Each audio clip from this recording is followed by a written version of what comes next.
Dünya her zaman bir dahi avcısı olmuştur. Onları buluruz, onları yüceltiriz, onlara başarının nihai sembolü olan para ve ödül sunarız. Ama ya dahi o avcıyı reddederse? Kayıtlarımız tarihteki en büyük bilimsel kaçışlardan birini gösteriyor. Adı Grigori Perelman, Rus bir matematikçi. Onun hikayesi zekanın bir lütuf değil, ağır, taşıması zor bir lanet olabileceğini kanıtladı.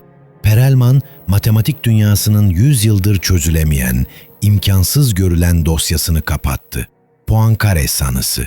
Ardından onu bekleyen milyon dolarlık ödülü ve Nobel dengi şöhreti, St. Petersburg'un sisli sokaklarında terk edilmiş bir dairede yaşamak için elinin tersiyle itti. Neden? Para. Neden bu kadar değersizdi? Bu bir kibir miydi yoksa toplumun beklentilerinden duyulan derin bir nefret mi? Bugün Gizem dosyasında bu kayıp dahinin karanlık zihnini, kararlarının ardındaki psikolojik çelişkileri ve dahiliğin gerçek bedelini sorguluyoruz. Kapak açılıyor. Dosya No. 4. Kayıp dahi, reddedilen dünya. 1. Bölüm. Poincare sanısının yükü ve erken işaretler.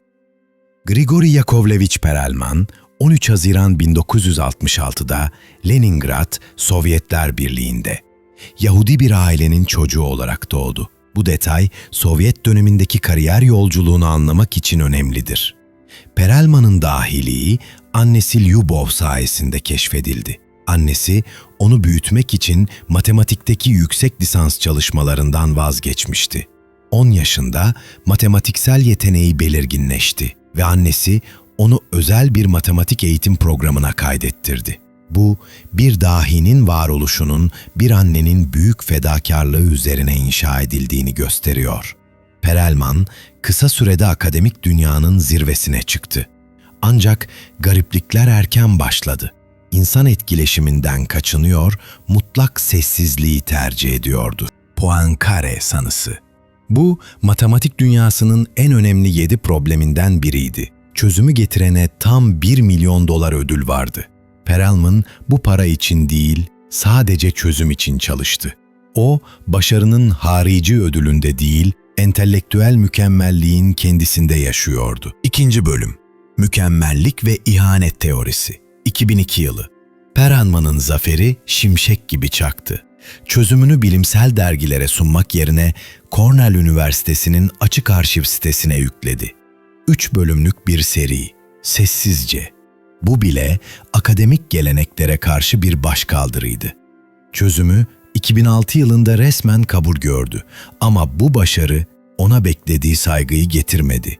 Perelman'ın onuru kırılmıştı. Neden? Çünkü çözümünün kabul görmesi fazla gecikmişti ve ABD'deki bazı meslektaşları ona gerekli saygıyı göstermemişti. İşte kilit kırılma anı. 2006'da ona matematiğin Nobel'i sayılan Fields madalyası teklif edildi. Perelman, törene katılmayı kesinlikle reddetti.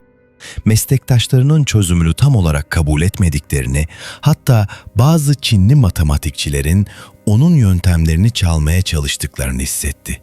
Onun için ödül, akademik dünyanın ikiyüzlülüğünü temsil ediyordu. Ve nihayet 2010 yılında Clay Enstitüsü 1 milyon dolarlık büyük ödülü kendisine sunmaya karar verdi. Perelman bu teklifi de bir daha düşünmeksizin kesin bir dille reddetti. Bu sadece parayı reddetmek değildi. Bu sistemi reddetmekti. 3. Bölüm. Rusya'daki karanlık yaşam ve psikolojik dosyalar. Perelman, tüm dünyanın hayran olduğu o meşhur dahilik unvanını bir anda bıraktı. İşini bıraktı, tüm iletişimini kesti.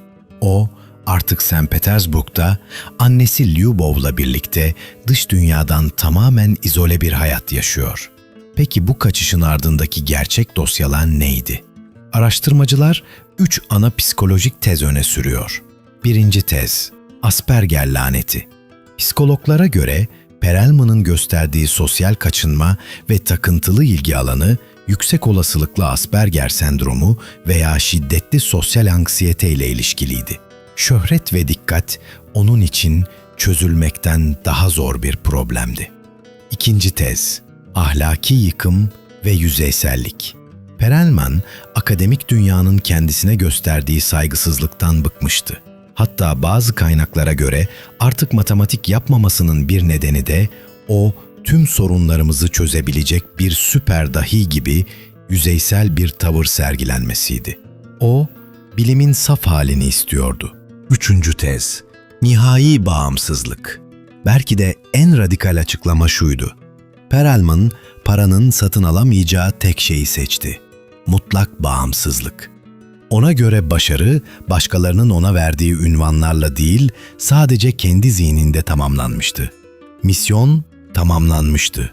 Geri kalanı anlamsızdı. Grigori Perelman, matematiğin en zor sorusunu kapattı.